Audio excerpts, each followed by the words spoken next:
बिस्मिल्लाहिर्रहमानिर्रहीम। अस्सलाम वालेकुम दोस्तों, आज जो हम लेसन पढ़ने जा रहे हैं वो है गुड एट।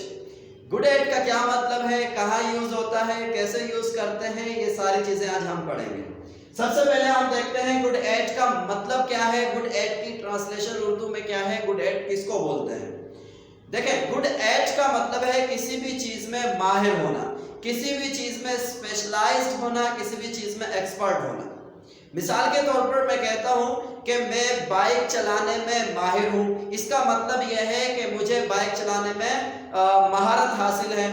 हर किसी का अपना अपना कोई हुनर होता है, कोई किसी चीज में माहिर होता है तो कोई किसी चीज में माहिर होता है। जैसे मैं अपने दोस्त की बात करूं कि मेरा दोस्त इंग्लिश बोलने में माहिर है, मेरा दोस्त इंग्लिश बोलने में माहिर है।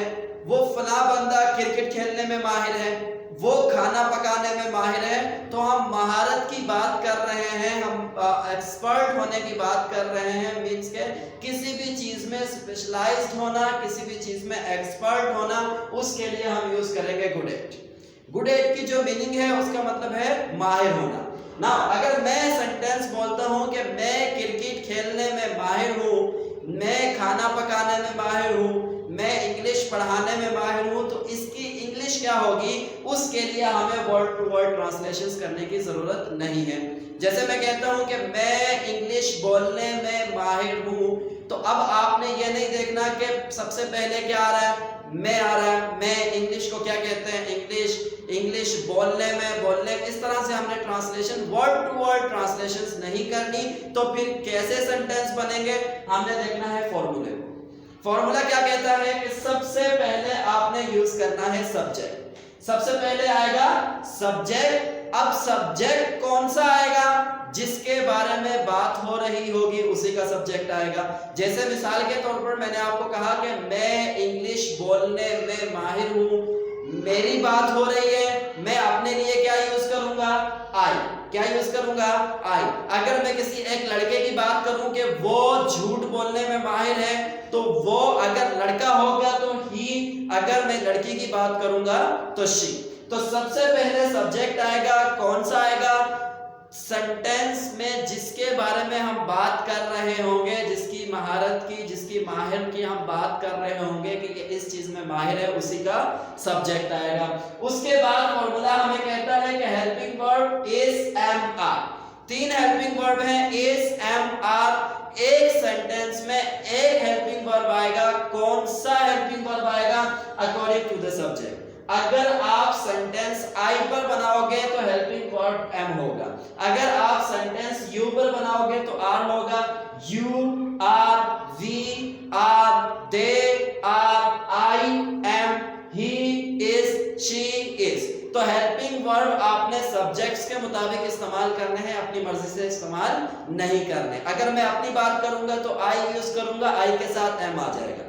आई am, you are, we are, they are, he is, she is, it is। तो सबसे पहले सब्जेक्ट यूज होगा, वो मैंने आपको बता दिया है कि कौन सा यूज होगा, जिसके बारे में हम बात करेंगे वही सब्जेक्ट आएगा। उसके बाद आपने यूज करना है helping verb is, am, are. कौन से सब्जेक्ट के साथ कौन सा हेल्पिंग वर्ब आएगा वो मैंने आपको लिख दिया है कि आई के साथ एम, यू के साथ आर, वी के साथ आर, दे के साथ आर, ही के साथ इज और शी के साथ is. I am, you are, we are, they are, he is या शी इज। अगर कोई नाम होगा तो उसके साथ भी इज आएगा, अगर सिंगुलर नाम हुआ तो फिर जो है इज आएगा। उसके बाद क्या यूज करना है आपने, गुड एट। गुड एट जिसका मतलब है माहिर होना, एक्सपर्ट होना या किसी भी चीज में स्पेशलाइज्ड होना। जैसे अगर मैं कहता हूं कि मैं इंग्लिश बोलने में माहिर हूं, सेंटेंस कैसे बनेगा, फॉर्मूला देखना है कि सबसे पहले सब्जेक्ट यूज करना है। अब मैं इंग्लिश बोलने में माहिर हूं, इस सेंटेंस में सब्जेक्ट कौन सा है, मैं हूं। मैं को इंग्लिश में क्या कहते हैं, आई।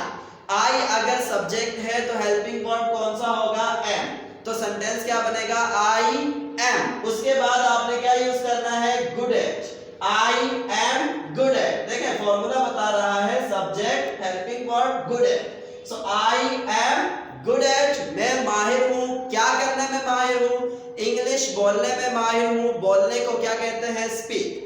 अब वर्ब की कौन सी फॉर्म आएगी? ING form. आईएनजी फॉर्म किसको कहते हैं? जैसे अगर वर्ब है प्ले, आईएनजी के साथ क्या होगा? प्लेइंग। वर्ब है लर्न, आईएनजी के साथ क्या होगा? लर्निंग। वर्ब है राइटिंग, आईएनजी के साथ क्या होगा? राइटिंग।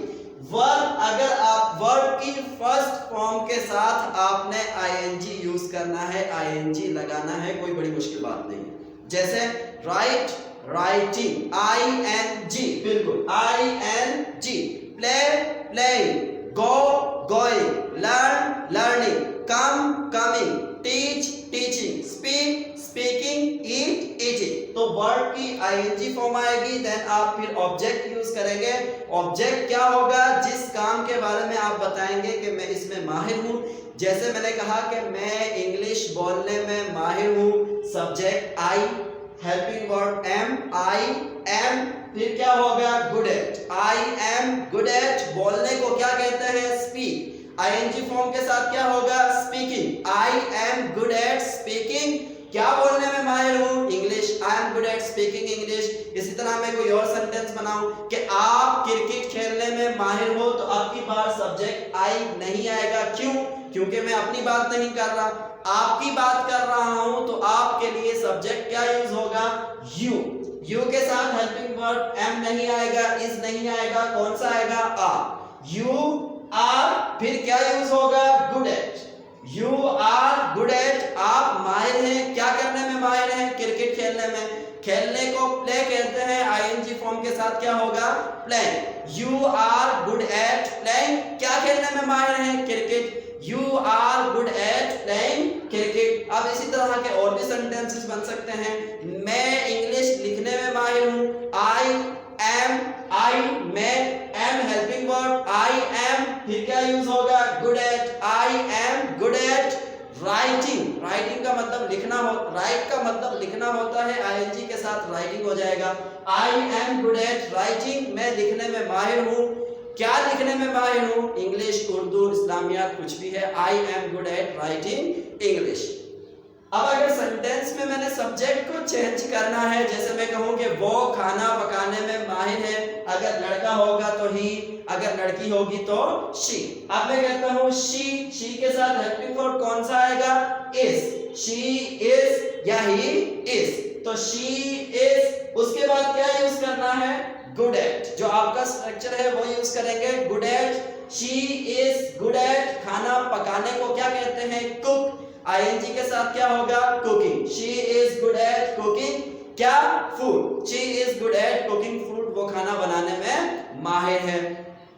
तो इसी तरह के और भी आप सेंटेंसेस बना सकते हैं। आपने सब्जेक्ट चेंज करना है, उसके मुताबिक आपने हेल्पिंग वर्ब यूज करना है। गुड एट वैसा का वैसा ही रहेगा, और वर्ब आपने जो काम एक्शन की जो बात कर रहे होंगे वो वर्ब यूज करना है, और एंड में आईएनजी। आईएनजी जैसे teach, teaching, learn, learning, come, coming, गो, गोइंग, ये आपकी वर्ब आईएनजी फॉर्म हो जाएगी। उसके बाद आपने ऑब्जेक्ट यूज करना है। अब इन सेंटेंसेस को आप नेगेटिव में कैसे बनाएंगे, इनकारिया में कैसे बनाएंगे? अगर आप किसी बात से इनकार करेंगे, जैसे आप कहते हो कि आप इंग्लिश बोलने में माहिर हो, अब मैं इनकार हूं, नहीं मैं इंग्लिश बोलने में माहिर नहीं हूं, तो सेंटेंस कैसे बनेगा? ये आपका नेगेटिव है, उसके लिए आपने नॉट यूज करना है। नॉट कब आएगा? हेल्पिंग वर्ब के बाद। इज, एम, आर के बाद आपने नॉट लगाना है। जैसे आप कह रहे थे I am good at speaking English, तो अब क्या हो जाएगा? I am not good at speaking English. You are not good at learning English. You are not good at playing cricket. तो आपका सेंटेंस नेगेटिव हो जाएगा। उम्मीद करता हूं कि आज का लेसन आपको पसंद आया होगा और समझ में भी आया होगा। अगर कोई भी आपका सवाल है इस लेसन के मुतालिक या इंग्लिश लैंग्वेज के मुतालिक, तो आप नीचे कमेंट्स में पूछ सकते हैं। Thank you, Allah Hafiz.